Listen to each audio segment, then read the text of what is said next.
Today I'm going to download and install the VMware vSphere client 5.5 Update 2. So to download it, we authenticate. You'll see I'm authenticated, and scroll down and download the code. Now in my case, I already grabbed the installer right there. It's kind of big, so I wanted to get that done before beginning the video recording. Next, demonstrate the problem. One reason I might want to download this code. So even if you haven't gotten around to updating your ESXi 5.5 host or your vCenter appliance, or maybe you don't even have the appliance, you may have, at the moment, or the appliance isn't working for whatever reason. Well, you might get this issue, right? If you try to edit virtual machine settings, you get this nasty warning. A virtual machine like this one that uses all kinds of features that are specific in VMware hardware version 10, you can't even edit them, editing the settings. Whereas if you go here with the vSphere web client, sure, you can edit the settings. So what do we want to do about it? Well, I want to see if merely downloading and installing this bit of code will resolve that. So once this is done, I'm going to go ahead and relog into the client. Since we're about to upgrade this code, I'll go ahead and close that.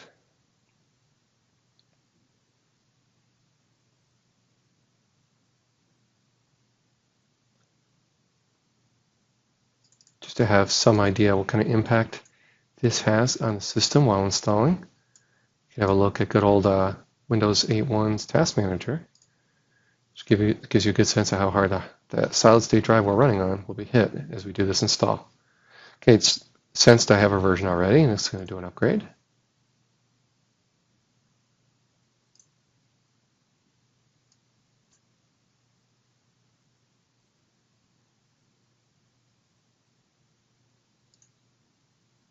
Accept, accept, next, install. Now we just wait. So we're going to see it hit the hard drive pretty hard for a little while here.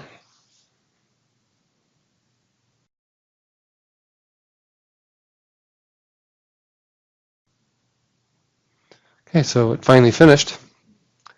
Disk I/O settled down here.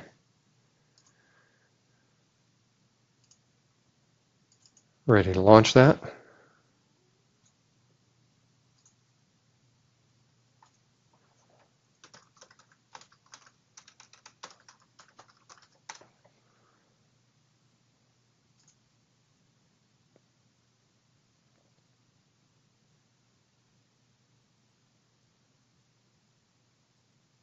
Let's run the new code, which came up on my other screen for some reason.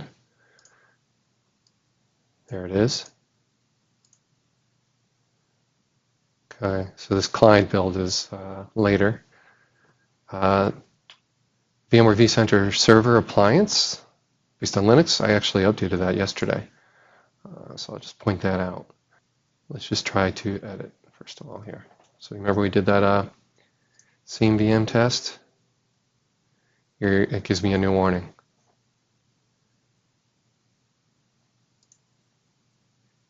I'm still able to edit some of the basics.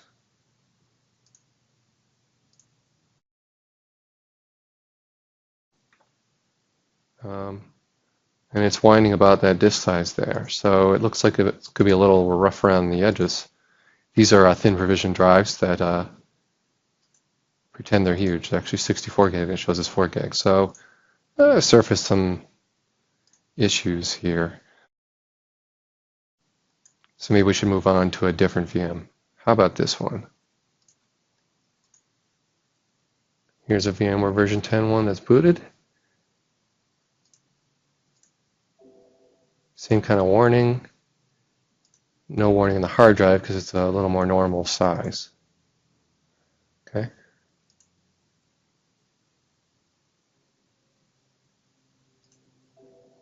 Edit the settings of a powered off VM. That is also VMware version 10, I believe.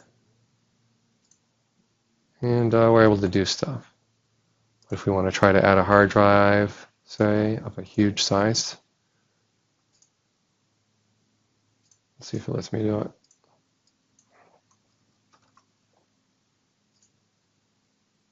Yep, it doesn't. So we can see some of its features are limited. But yes, I can change number of CPUs and memory and all that good stuff, so that's good.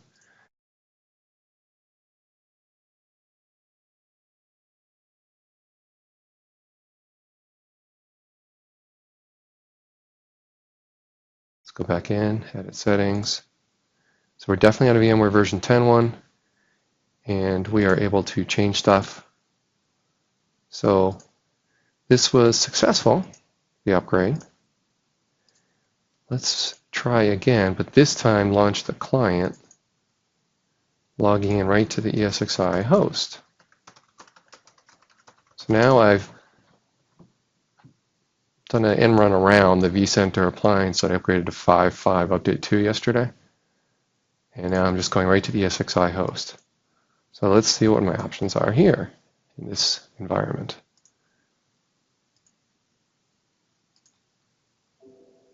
Interface is snappy, it's running fine, but these drives still gave the same goofy warning. This powered off VM that shows as version 10, that one, we can edit stuff. No goofy errors in the hard drive because of normal size. So yeah, we now have options. If you don't have the vCenter appliance, you're able to do stuff like change the number of CPUs without having to resort to weird measures to edit the config of virtual machines just because you're on the you don't have the vSphere web client going because maybe you don't have the vCenter appliance. So that's it. Hopefully you found this video helpful. Thank you for watching and for visiting tinkertry.com.